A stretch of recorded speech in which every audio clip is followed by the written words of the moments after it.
Welcome to Bad Gear, the show about the world's most hated audio tools. Innovation in music technology is a weird thing. Decades of arms race for the highest polyphony count, NASA-worthy multi-timbrality features and luxurious sets of discrete outputs were brought to a halt by computers that couldn't even run Crysis, and all of a sudden sampler spec sheets started looking like we're back in the 80s. Today we are going to talk about Elektron's Model samples. The Swedish manufacturer of eccentrically powerful instruments shaped this trend like no other. After putting the heart back in hardware, they redefined sampling by severely limiting memory, turning all your sounds to mono, making you feel like you're learning an obscure Sumerian dialect, and giving us an insight into the living costs in Scandinavia. Once fully hit by Stockholm Syndrome, we are confronted with an even more scaled down version of this magical device that looks like a sphygmomanometer and comes with just the right amount of added features to trigger gear acquisition syndrome even in owners of the real deal. Profit. At the first glance, Model Samples is ticking all the "oh sorry, wrong decade" boxes. Elektron's 2019 gateway drug and FM-free twin of the Model cycles is covered with a set of encoders which look like a tax consultant version of a Devo Energy Dome hat and the closest thing to a display available in that size. Unlike most of its more costly siblings, the sample-based groovebox comes with velocity-sensitive rubber pads,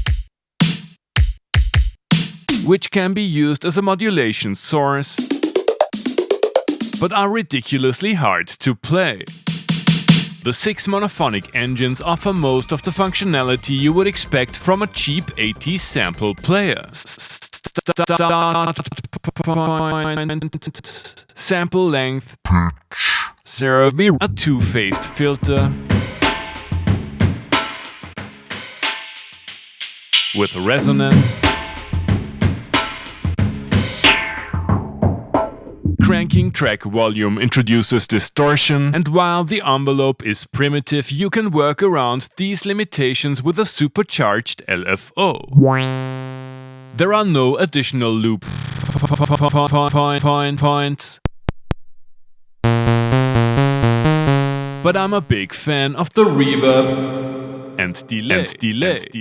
So far, so basic, but this simple yet great sounding contraption incapable of recording samples is just the icing on the cake that is the trademark sequencer. Patterns of up to 64 steps can be scaled, spiced up with retriggers, peppered with trigger conditions and probability, pimped with fills and refined using micro-timing and swing. It's great to operate these features with an almost one knob per function interface, and the focus on playing samples chromatically is quite obvious. Many of the live performance features of the more upscale instruments made it onto the samples as well.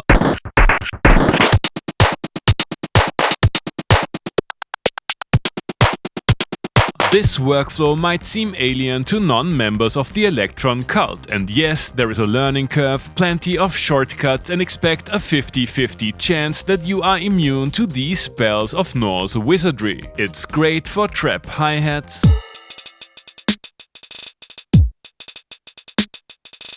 semi-random arty-farty,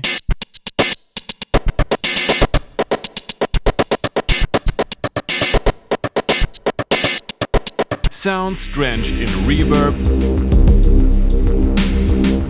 and overdrive,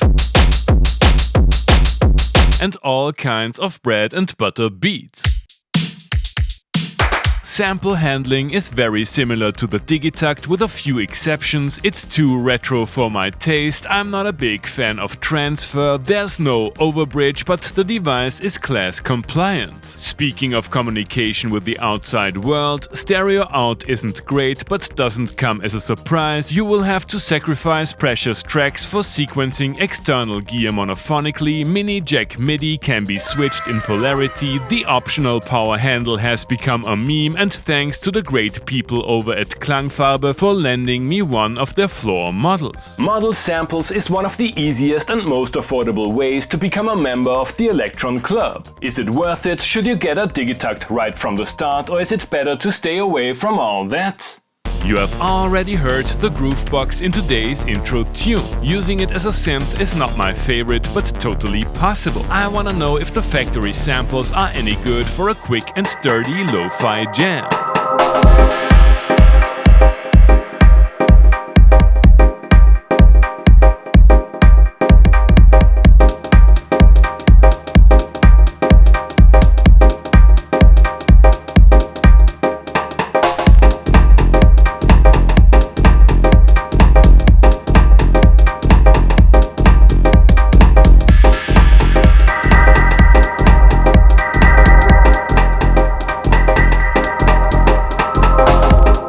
That thing packs some punch. Swing has a nice feel to it, and I like the factory sounds. Not the greatest mix I've ever done, but you have to nail it in one go when using model samples. The sound design tools of this instrument are quite limited. Let's add a master compressor, use the sequencer for triggering a synth, and put the internal FX in the spotlight.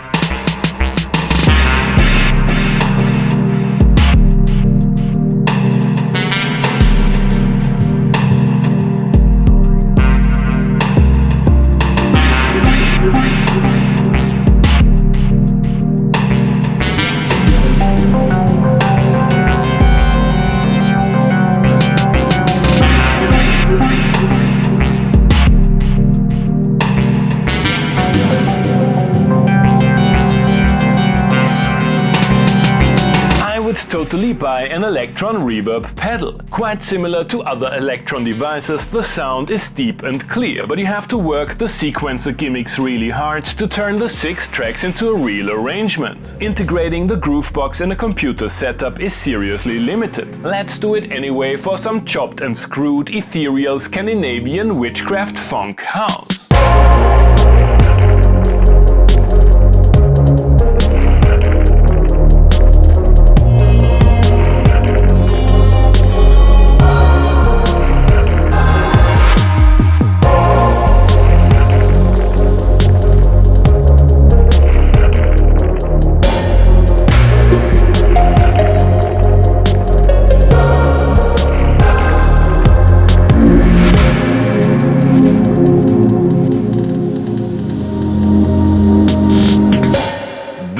In spite of the odd design and numerous limitations, there's a lot of Elektron DNA in model samples, and the knob-laden interface and somewhat reasonable price makes it a great choice for people who want to take a glimpse into this way of making music. However, even if you are a beginner, you will be wishing for the blessings of the Digitakt soon. First and foremost, a higher track count and more sophisticated computer integration. It would be great to see the Elektron workflow implemented in a real sampler. Nothing fancy. The technology of 1999 is perfectly fine. Thanks for watching and see you next time.